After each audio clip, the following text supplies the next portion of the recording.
Эту графику создали ученые из Института физико-химических исследований города Коби. Для этого использовали японский суперкомпьютер Фугаку. Он воссоздал, что происходит, когда зараженный человек поет, а это уже последствия кашля.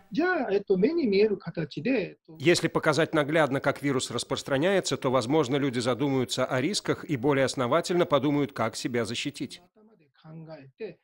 Вот простой пример. 4 человека сидят за одним столом и разговаривают без масок. У одного из них ковид. Человек напротив вдыхает в 4 раза больше аэрозольных частиц, чем тот, кто сидит по диагонали от говорящего. А самому большому риску подвергается сосед, который сидит рядом с зараженным. Ученые говорят, посетители ресторанов могут снизить риск, если не будут снимать маски во время разговора до подачи еды и наденут их после того, как закончат трапезу. Такая же схема и на рабочих местах, и в классных комнатах.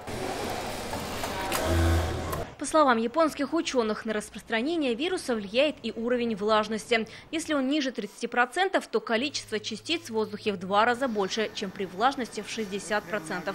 Поэтому исследователи полагают, что увлажнители в помещениях могут помочь снизить риск заражения. В пригородных поездах или в вагонах метро ученые советуют увеличить вентиляцию в 2-3 раза. Вероника Гайнудинова, ТНВ.